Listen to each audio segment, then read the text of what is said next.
Good morning and welcome to this week's edition of Council Matters, and I think we've got a special programme for you in the offing today. I'll start off by introducing my co-host, Colin McStay. Good morning, Colin. And we, for a first for Council Matters, we've actually got two city councillors in the studio with us. First off, we've got former Lord Mayor and Leader of the Labour Party on the council, Dermot Lacey. Dermot, welcome back. Thanks very much. It's good to be here. It's the first time I've actually been in this new studio. Talked to you on the phone, but it's good to be here. I thought you were going to say it's the first time you've been on the north side, Dermot, but I've always said, Mike, for me there's only one Dublin. I don't divide the city into north side, east or west. It's Dublin. That is true. And of course, the other person that we're welcoming back, local council rep for Clontarf, independent councillor Damian O'Farrell. So welcome again, Damian. Thank you very much, gentlemen. Thank you very much for having me. Now, just for to update listeners, the rationale behind this is we had Damian on a couple of weeks ago. He had a very full and frank interview. Dermot was a bit concerned of some of the matters. We won't put it any stronger than that. So let's start off, and I'm going to put it to yourself, Damian, so we can at least talk a common language.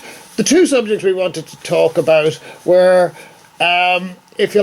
representation and transparency. Now, the first bit you raised was that the independents don't seem to get a fair crack of the mandate. In essence, isn't respected. Now, I had a look at this.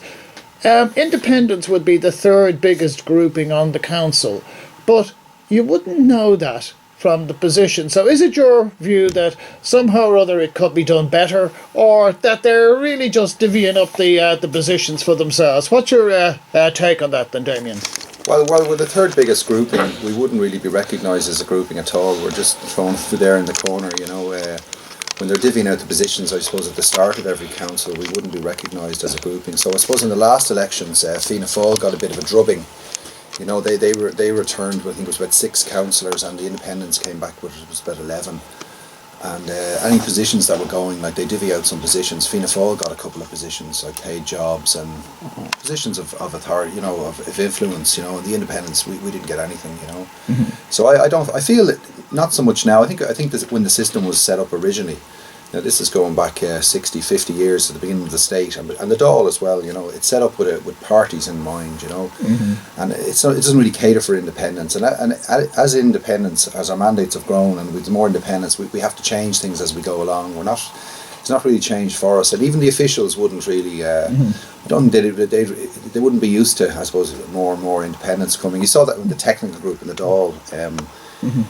Initially there was only one technical group allowed, because I know a few independent TDs a couple of years ago, they wanted to have a second group, they wanted to split away from a couple of the members, but they weren't allowed to do that. But now with the Reform Alliance, they were given it. The rules were changed for them, they were ex-party members, and they were let form a separate technical group. Okay, just a correction, a clarification on that one. I spoke to Peter Matthews last week, and Peter assures me there is no group. So he says that's a media invention. But damn it, hasn't Damian got a point? If we look at the positions, and we talk about the mayor, we talk about the joint committees, they don't get a look in. No, I don't think he has a point, to be honest with you. If you look at the facts rather than the expressed opinions by Damien, I looked at it this morning. In my 23 years on the City Council, for example, there have been 5 Lord Mayors from independent or smaller parties. That represents 25% of the terms of office for Lord Mayors during that period. At the beginning of this council, the Labour group, which for the first time were the largest and most dominant group on the council, in my time on the council, we actually went out of our way to ensure that as far as was humanly possible, people got what they looked for. Now, there was a certain lack of, if you want, experience or knowledge on the part of some of the newer councillors, and perhaps they didn't know what they were looking for. But if you take, for example, Vincent Jackson, he wanted to be the chairperson of the City of Dublin Youth Service Board. It's something that he has a big commitment to. So what we said at the beginning of the council was, even though Vincent was just one independent, one person on his own, we said, okay, you can first of all go on to the VEC, which is a necessary requirement to become chairperson of the CDYSB. And we then said to him, you can be chairperson of the City of Dublin Youth Service Board for the first 2.5 years of the council.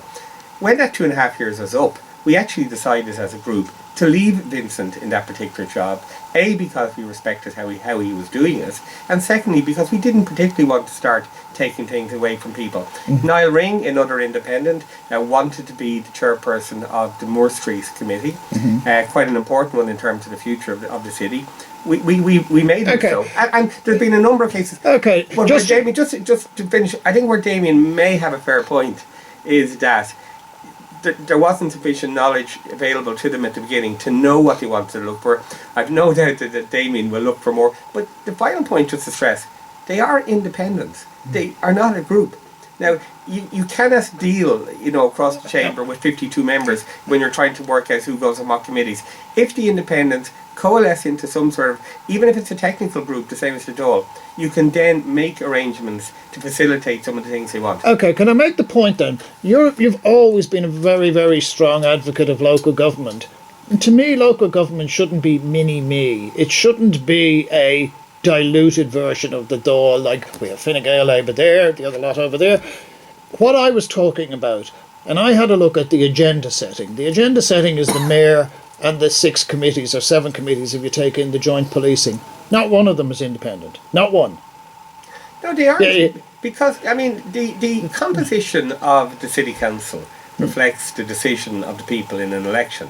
Now, the people decided that whatever it is, 19 of us, 10, 5 Fianna Fáil, 5 Sinn Féin and 12 Fine Gael, I think it is, would be, if you want, the dominant groups on the council. That was the outcome of the election.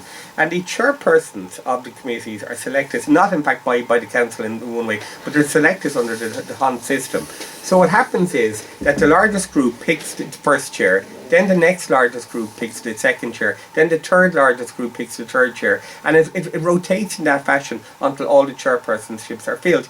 Had the technical group, had the independent group come together as a group, they would have been larger than both the Fianna Fáil group and the Sinn Féin group, and could have by right claimed a chair of one of those committees. Sure. But unfortunately they didn't do it. Now, we did claim a chair. We did claim well, a chair. actually, We're a Damien, group, but we're not recognised as the third largest group. No, the problem, Damien, is there's actually a legal procedure, which I didn't determine it. There's a legal procedure where groups on the city council determine the chairs in a particular mathematical order. That's laid down in law. It's not decided by us as councillors. Had the technical group, had the independent group formed a technical group, they would have been larger than 2 of the other parties. Yeah, they didn't do it. Now, whether that was down to the inexperience of some of the newer independent members or a particular political judgment on the part of the more experienced independent members, I don't know. Okay. But they missed out on that opportunity by their own unwillingness to actually use the power that they did have. Okay, Damian, how do you go on that one? Basically, he's saying it's cock-up rather than conspiracy. Well, it's the point I made at the start. It's probably from the beginning of the council, beginning of the corporation, beginning of the Dáil, the bit of the Oireachtas. It's set up for parties, so it's very hard for independents to make hay. Basically, we have to be changing things all the time. And it's Dermot says it's always the next time, and the next time we can do this, and you set up a group, and the next time. But I think the thing about transparency is, like Dermot talks about, he talked with Vincent, and Vincent wanted this, and Vincent wanted that, and Niall Ring wanted this, and they're 2 very experienced politicians. But nobody ever talked to me about anything what I might like, or various other independents. Like that information would have never come back to me. I didn't know anything at all. Now that's not Dermot's fault. It's the system, you know. And there's very little transparency within the council in those first week or so. It's all done behind closed doors, chats, and people are just left out in the cold, you know. And even the councillors in their own parties, there's what I call the senior councillors, and then there's junior councillors. Even though everybody is the same, and the junior councillors, the people that have just been elected, they know very little about what's going on, or what these chairs are, if there's a payment for them, if there's not, or then it's all done, and then we just get on with it. And but Damien, can I just point out something? If you want, I'm one of those senior councillors that Damien talked about. When the council was established, I actually deliberately decided not to seek a chair of a committee. I opted out in an effort on the part of the two people who were leading the group at the time to ensure that there was a greater, if you want, share out of responsibilities. And in fact, I became chairperson of a committee, I think 3 years into the life of the council. I was going to say they twisted your arm, Dermot. Solely because what happened was that the then Labour chairperson of the committee was elected to the Dáil, and it was agreed within our own group that it was better that the leader of the group would be a member of what's called the corporate policy group, which is made up of the chairs, and that is why I became chairperson of the housing committee. Colin. And Damian, you were talking when you were here a few weeks ago about how city manager is not electable, and maybe if saying that sometimes they're left in the dark of issues that the manager is thinking of. So I bring this to later on, Dermot. Does the mayor definitely need more executive powers now in the future? Absolutely. I mean, one of the strong points I made the last time I was on the show, I believe, and I know Dermot does as well, he's probably one of the council that's been talking about this the longest. Like, you know, I believe in a Lord Mayor, or not a Lord Mayor, a Mayor of Dublin, you know, an elected Mayor of Dublin for the four authorities, for the whole city, because the system we have at the moment, the city is split up into four. Like, we're a tiny little city, really, on world scale. We should have one mayor, and it has to have executive powers and money. Like, there's no point in having loads of powers if you don't have money to back you up, you know. But I think that's the way we're going. I'm hoping that's the way we're going, and I would fully. And I only learned that really from being a councillor and sitting on the council. Previous to being elected as a councillor, I would have thought it's another job for one of the boys, another fat cat job, big set, all that, you know. Okay. But I do see it's the only way. It's the only way forward now. It's the only way that Dublin will probably get the respect that it deserves as a city from the sitting government at the time, the minister. Dermot, do you feel yourself that there might be too much ribbon cutting on the mayor's side of things, or? No, I don't. I mean, I had the experience of being Lord Mayor 10 years ago now, and I made a deliberate point of being quite a political Lord Mayor. So I did the ribbon cutting and I did the sort of the art exhibition openings, but I also made sure that as far as possible I would comment on all of the issues affecting Dublin. I think, you know, there's been a very good report prepared by the committee established by the Lord Mayor at the request for the Minister for the Environment on a future directly elected mayor. That's going to go to the council within the next 2 months. I'm not too sure the exact time scale. And Damian will have an opportunity to vote for a plebiscite to be held next May, asking the people of Dublin whether or not they want to have a directly elected mayor. I hope they say yes. I agree with Damian. I think Dublin needs it. For me, Dublin is the county, the entire county from Balbriggan, you know, to Ballybrack, from sort of Tallaght to Sandymount. And I think we should have a single mayor, perhaps a single regional authority then on the big issues.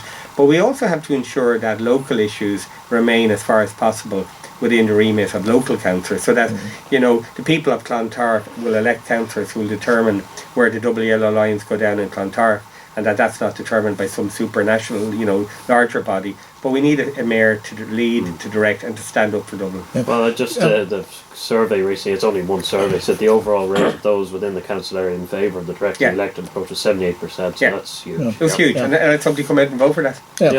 Dermot, let's go back to something we don't like to talk about, the electorate. Damian, which I mentioned the previous time, he's got one of the most robust mandates, but you wouldn't see that reflected, even just in our own area.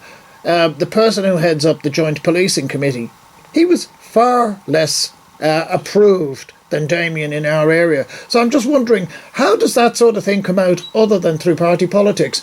Is the mandate respected? And that's and I'm talking about, is the mandate of the voter respected? Because as you say, out in our area, at least 20% don't have a mandate. You know, they might legally be there, but they don't have a mandate from us. And I suspect if we go across the council, it's the same. That's bringing it into disrepute, No, I don't isn't think it? it is, Mike. And I mean, I have the sort of unique experience of having served for 18 months as an independent member of the council when I was unceremoniously removed from the Labour group 10 years ago. Yeah. And I spent 10... But you were elected, Dermot. That was the difference. No, but just let me finish. I mean, I spent 18 months of really enjoyable time on the council. I was able to give out about everything, criticise everything, take no responsibility for anything. Now, as the leader of the Labour group in the council, I have to take responsibility for trying to ensure that the budget is put through, that the business of the council is conducted. And I do that because I have the support of 18 colleagues in the Labour group to try and push those things through. And, you know, part of the art of politics is networking, building alliances, trying to get a majority for your particular cause.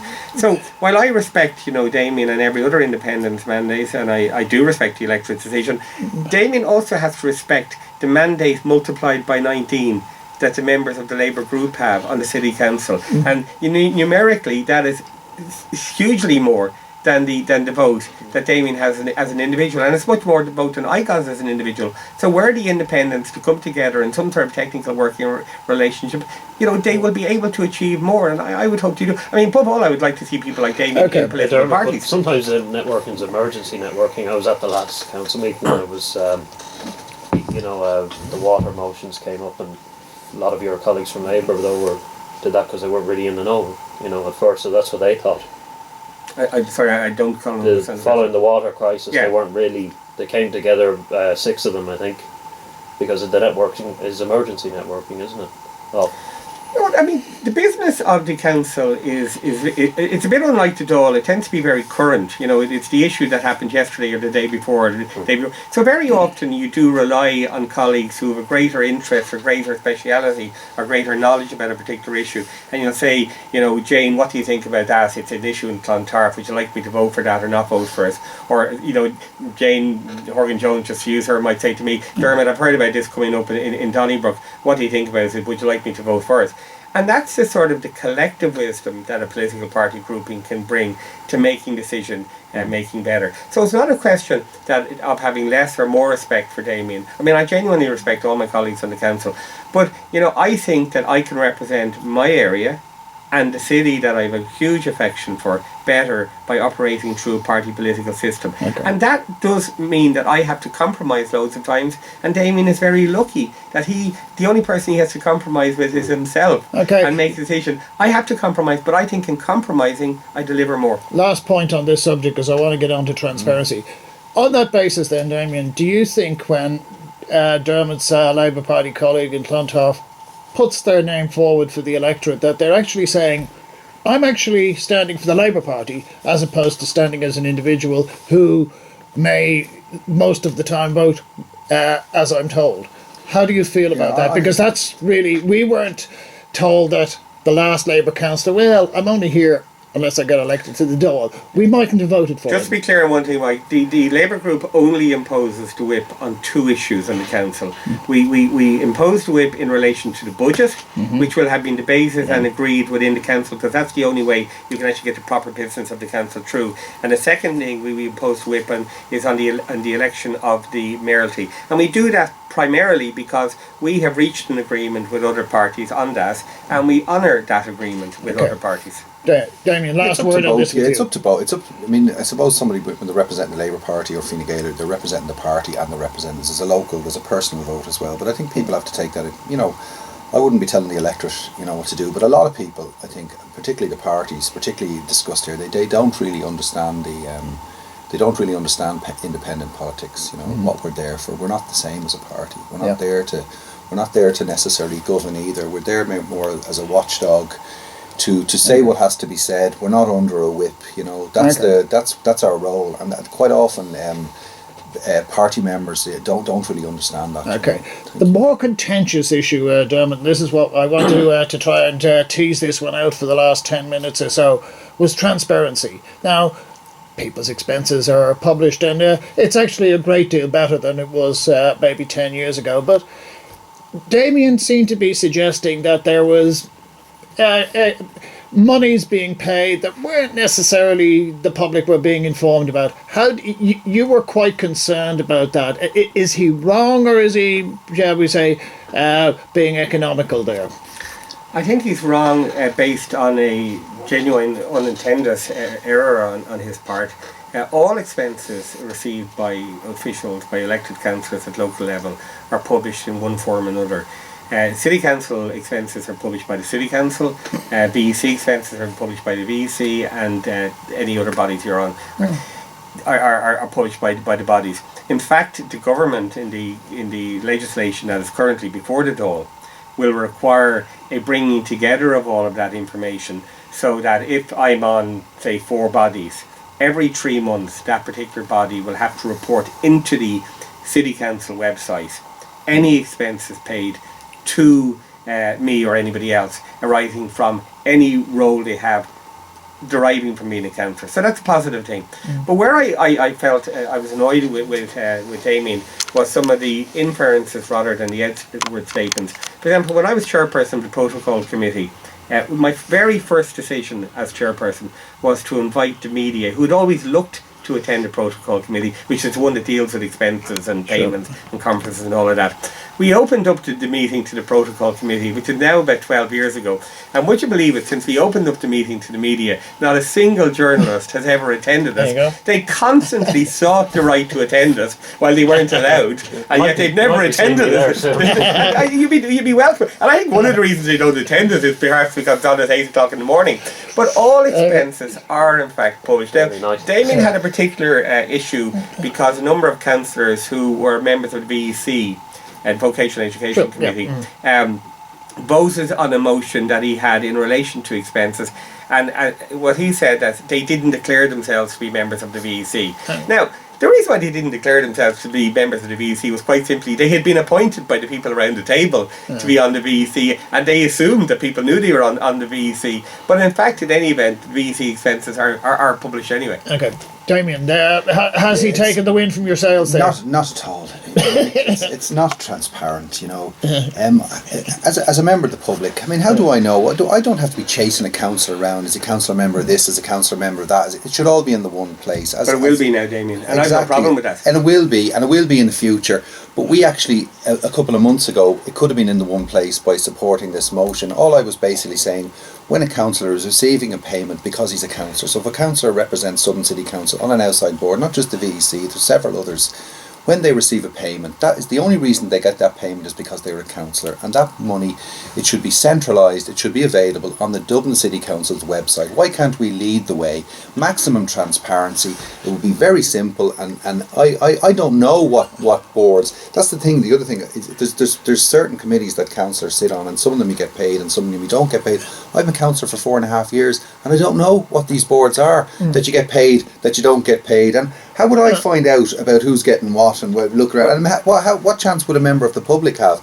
Just centralise it all. Just agree that if you're getting paid because you're a councillor, because you're representing the council, that payment, that expense, that travel, whatever it is, will be put on the website of Dublin City Council. It was a simple request. It was a simple request, and it was knocked back by 8 party members that sat around that table that they could have decided, and they were representing the other 52, and that's why I thought they brought the council into disrepute. Those 8 councillors either voted against it or abstained, and 1 independent councillor managed to vote. It was a very simple motion. It would have, and as you say, this is coming down the line. Well, why did we have to wait till it come down? Why couldn't we do it ourselves? Be proactive, put it on the table and be transparent, because we all talk about maximum transparency and we write about it and we put it on our websites and all that, but when the opportunity came to vote for something that was in a maximum transparency, I felt I was let down, and more than that, I felt the 52 councillors, the whole council was let down, and the people of Dublin. I think, Damien, you're being a bit unfair. I mean, first of all, I favour maximum transparency, and I favour full disclosure of things, and I think that should happen, and it's going to happen under. Would you vote against that? It's going to happen under new local government legislation. What I want is a full picture to be put out there. For example, there are councillors who are on bodies for which they are paid, and there are also councillors who represent the council on a number of bodies for which they're not paid. For example, I'm as leader of Labour Group, I go to dozens of meetings every month as leader to try and sort out issues and so forth. There's no payment for that. As a member of the audit committee, which requires an enormous amount of work, there is no payment for that. As a member of the partnership boards, there is no payment for that. And what we want to see in the Labour Group, and what the legislation will provide for, is the full picture to be published, so that people will actually see that those councillors who work and those councillors who don't work, because you don't get the full picture at the moment, and you will get the full picture under the new local government legislation. And I also hope, and I don't mean to be smart about this, Damien, but I mean, you as a councillor, for example, are very much associated with Finian McGrath, and you appear regularly in Finian McGrath's literature, and Finian McGrath's posters, and Finian McGrath's advertisements. Those ads are paid for by the Oireachtas, by the state. And if we're going to have full transparency, we have full transparency for everything. When I'm in an ad, it's clearly paid for by the Labour Party or by myself. And I think if we're going to get a full picture, let's get the full picture. But there are no saints in politics. Okay. There are a lot of people who try and do good work, but let's get all of the information. Okay, guys, we've got about a minute and a half left. So just just in fairness, Dermot, all my literature, all my drops, all my literature, all my advertising is paid for myself. You're also on all ads with If Finian wants to put me on his ads, you can take come that on, up with Damien. Finian, I pay for my own. You can't imply that you're not part of a group, and you are part of an organisation over here, and that's fine. I've nothing against that. It's not. But be we're transparent talking about everything, Damien. Come on now, and be transparent about it all. Finian McGrath. I didn't attack Finian McGrath. We can talk about what politicians I'm not attacking Finian McGrath. All I'm just simply saying he pays for ads that you appear in, Damien. You can't have it both ways. Okay, last but by no means least, transparency in local government has really been to the fore in Toronto this week.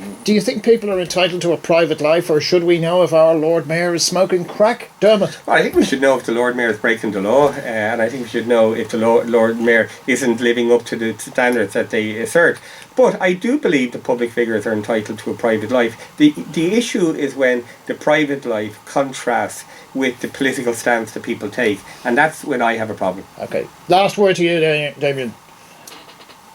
No, I just thank you. Thanks for bringing up these subjects. It's not often, especially in the national media, that the CouncilMatters. That's your program. It is indeed. So it's very valuable to bring up these matters of transparency, and two councillors can come along and discuss it with yourselves. So I want to thank you, the gentlemen. I want to thank your listeners for listening. Thanks very much. I just remember when a certain Dublin City councillor had a very private life, and they were serving on the city council and living in France. So perhaps on that note, we will leave it. Thanks to Colin for being our co-host. Thanks to the newly fathered Dwayne there, who's doing a fabulous time on the desk. And of course, thanks to our city councillors, Dermot Lacey, Damian O'Farrell. We'll be back in a week's time. Take care.